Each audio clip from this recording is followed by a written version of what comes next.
Radio Papille. Radio Papille. Au cœur de nos cuisines santé médico-sociales. Bonjour à tous, je suis très heureux de vous retrouver pour ce nouveau numéro de Radio Papille. Radio Papille, c'est un concentré de bonne humeur à la sauce Sodexo et Sogeres avec des reportages à travers toute la France et c'est votre rendez-vous mensuel. Aujourd'hui, c'est un duo qu'on vous propose de rencontrer. Laurent Poyot, gérant de restaurant, et Pierre-Antoine, un jeune homme en situation de handicap. Ils travaillent main dans la main. C'est une histoire d'amitié, de cuisine et de formation que nous vous proposons de découvrir. Et puis à la fin de ce podcast, vous pourrez participer à notre grand jeu mensuel pour gagner aujourd'hui un splendide bento. Bienvenue sur Radio Papille. Le saviez-vous, il existe un guide qui évoque les bonnes pratiques et les aides financières existantes pour embaucher une personne en situation de handicap, mais également pour maintenir dans l'emploi un travailleur handicapé en difficulté.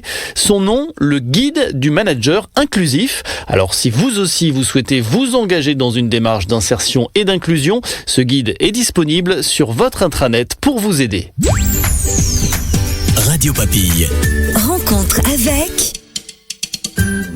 L'un est gérant de restaurant, l'autre travailleur en situation de handicap. Aujourd'hui, je vous propose de découvrir le quotidien de Laurent Poyot et Pierre-Antoine. Notre journaliste Marie-Belle Parseguian est partie à leur rencontre. Écoutez bien ce reportage puisqu'il vous permettra de gagner un bento Radio Papille. Il vous suffit de répondre à cette question. Quel est le point fort en cuisine de Pierre-Antoine ? Aujourd'hui avec Radio Papille, je vous emmène au cœur de nos cuisines santé médico-sociales. Nous sommes dans la périphérie de Dijon, à Quetigny précisément, où nous allons rencontrer Laurent et Pierre-Antoine qui travaillent tous les deux à l'EHPAD Résidence Mutualiste Le Cromois 21. Pierre-Antoine est travailleur en situation de handicap au sein de Sodexo et ensemble, aujourd'hui, nous allons donc découvrir le quotidien de Pierre-Antoine en cuisine. Bon Pierre, qu'est-ce que tu dois faire aujourd'hui ? Faire un sauté de poulet à la crème. Allez vas-y, mélange. T'as mis tes oignons, tu mélanges ton bouillon là, c'est bien ? Oui. Tu le verses dedans, allez vas-y. Bonjour Pierre-Antoine. Bonjour. Alors, tu travailles en cuisine avec Laurent, qui est donc gérant du restaurant. Tu y travailles depuis novembre 2023. Tu souffres d'un trouble de la personnalité, mais malgré tout, tu restes motivé et tu as soif d'apprendre chaque jour. Et alors, pour bien nous faire comprendre, quelles sont les missions que tu réalises ici au quotidien ? Je réalise les entrées, les desserts, les épluches et les plats chauds et de la plonge. Et voilà, il ne reste plus qu'un poste à apprendre, donc le mixer. Et alors, est-ce que tu te plais ici, en cuisine, à la résidence mutualiste Le Cromois 21, donc à Quetigny, non loin de Dijon ? Oui, très bien. J'ai pris mes marques rapidement. L'équipe est sympa, une bonne entente. Comme c'est un milieu ordinaire, je suis plus à l'aise dans ce que je fais.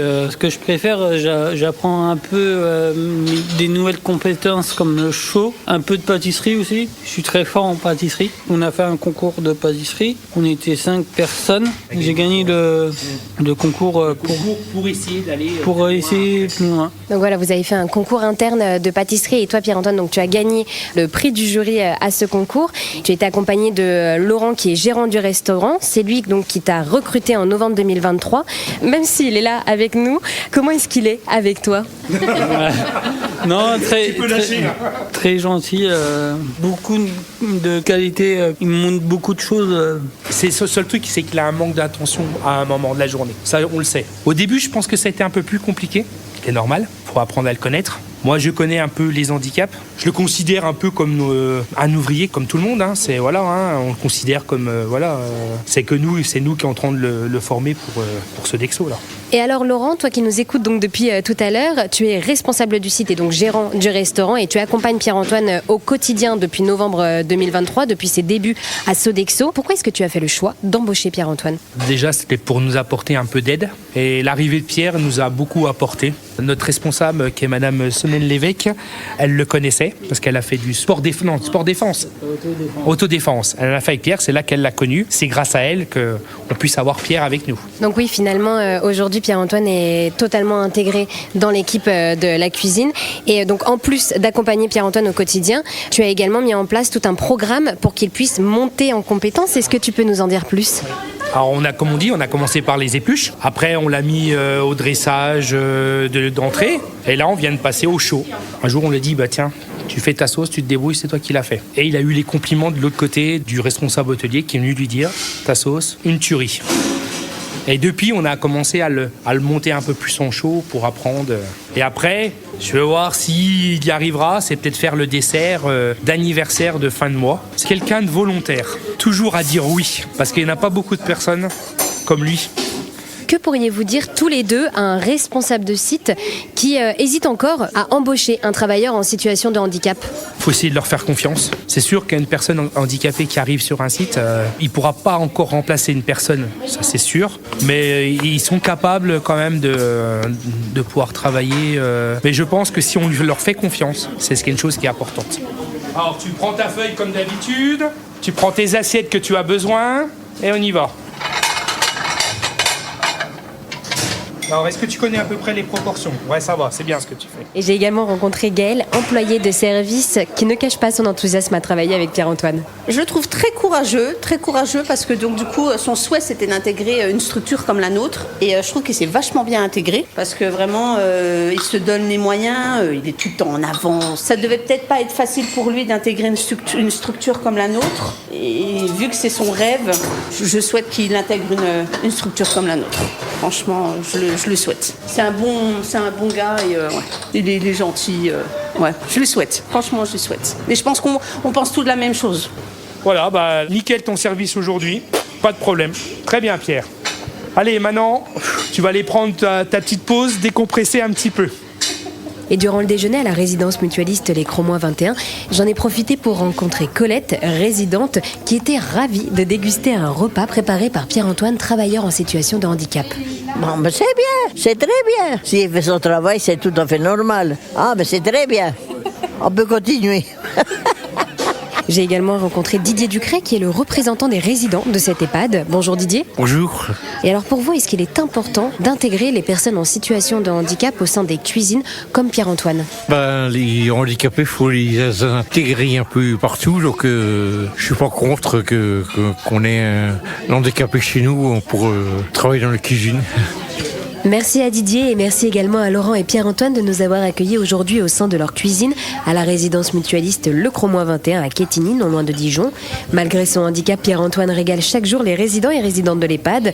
Il nous rappelle la richesse derrière la différence et les engagements de Sodexo qui intègrent plus de 7% des travailleurs en situation de handicap au sein du segment santé médico-sociale.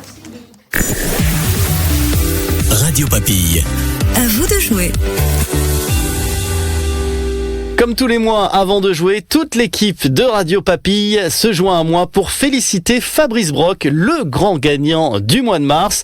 Tu remportes un abonnement au magazine Cuisine et Vin de France. Bravo à toi. Aujourd'hui, vous pouvez remporter un bento customisé Radio Papille. Il vous suffit de me donner le domaine d'excellence de Pierre-Antoine. Je vous donne 3 propositions. À vous de trouver la bonne. La pâtisserie, les sauces ou la cuisson. Vous avez jusqu'au 24 mai pour participer en envoyant votre réponse à contact@radiopapille.fr. Le gagnant sera tiré au sort parmi les bonnes réponses. C'est la fin de cet épisode de Radio Papille. On espère que vous avez savouré ce moment avec nous et on se retrouve en mai pour notre prochaine édition. N'hésitez pas à nous envoyer également vos questions, vos réactions, vos dédicaces et même vos idées de reportage. On se fera un plaisir de venir vous rencontrer sur votre site. Pour cela, une seule adresse, contact@radiopapille.fr. Très belle journée à tous, prenez soin de vous et à bientôt. Radio Papille. Au cœur de nos cuisines santé médico-sociale.